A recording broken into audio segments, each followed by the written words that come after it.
अब देखो sixth question क्या कह रहा है। सिक्स्थ क्वेश्चन कह रहा है block of mass 2.5 kg is kept on a rough horizontal surface. ठीक है, इसका मास कितना है 2.5 kg, m is equals to 2.5 kg। Rough surface है तो इसका म्यू होगा कुछ, देखते हैं कितना है। It is found that the block does not slide if a horizontal force less than 15 newton is applied to it. मतलब 15 न्यूटन क्या दे रखा है इसका लिमिटिंग फ्रिक्शन, मतलब 15 न्यूटन तक अगर फोर्स लगाओगे तो ये ब्लॉक मूव नहीं करेगा। ठीक है, तो चलो इसको लिखते हैं F फिजिकल्स टू कितना है 15 न्यूटन। ठीक, also it is found that it takes 5 seconds, T is equals to 5 seconds to slide through the first 10 metre, S is equals to 10 metre. अच्छा, मतलब अगर फोर्स लगाया 15 न्यूटन नहीं हिला, ठीक है, उससे ज़्यादा अगर फोर्स लगाएंगे तो दे रखा है कि अगर 5 सेकंड बाद ये 10 मीटर जाके रुक जाएगा। If a horizontal force 15 newton is applied and the block is gently pushed. अच्छा, 15 न्यूटन लगा रखा है, फिर उसके बाद हल्का सा पुश किया तो ये ब्लॉक क्या किया 5 सेकंड बाद 10 मीटर जाके रुक गया। टेकिंग जी इक्वल्स टू जी दे रखा है कि 10 मीटर पर second square. Calculate the coefficient of static and kinetic friction. अच्छा, हमें म्यू एस निकालना है और म्यू के निकालना है and between the block and the surface. अच्छा, बस ये दोनों निकालना है, म्यू एस एंड म्यू के। देखो सबसे पहले क्या करेंगे, हमें दे रखा है कि 15 न्यूटन तक का फोर्स में ये ब्लॉक नहीं हिलता है, उसके बाद जेंटली पुश करेंगे तब ये ब्लॉक जाके कुछ हिलेगा और कुछ दूर जाएगा।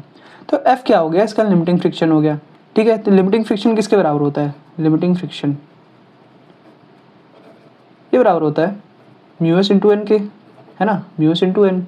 म्यू एस निकालना है, एन कितना है, एन देखो एन एम जी के बराबर हो जाएगा, ब्लॉक ऊपर नीचे तो जा नहीं रहा तो एन एम जी के बराबर हो जाएगा। ठीक है, तो लिमिटिंग फ्रिक्शन इसका कितना है 15 newton. 15 is equals to mu s into N कितना है एम जी, एम 2.5 और जी 10। तो ये कितना आ गया, ये आ गया mu s is equals to 15/25 that is 3/5।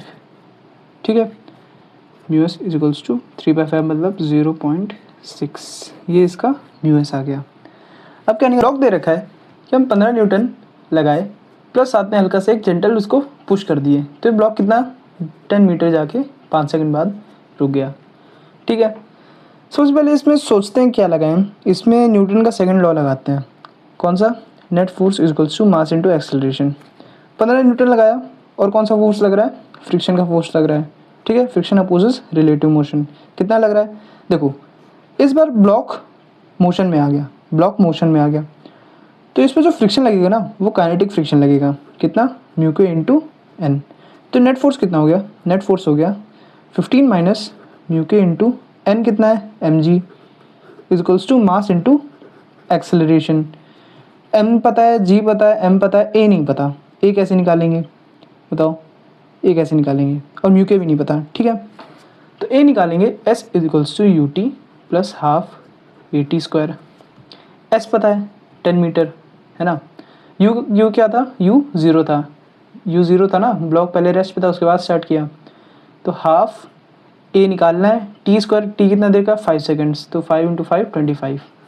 ठीक है, तो ये आ जाता है ए इज इक्वल्स टू 20/25, तो ये आ जाएगा 4/5 दैट इज़ 0.8। तो ए कितना आया 0.8 आया। बस इसको इस इक्वेशन में रख दो, तो 15 minus mu k m g कितना हो जाएगा 2.5 into 10 is equals to 2.5 into 0.8। तो ये आ जाता है 15 माइनस 2 अपॉन ये कितना हो जाएगा 25, तो ये आ जाता है 13/25, तो ये लगभग कुछ आएगा 0.5 के आसपास, 0.52। ठीक,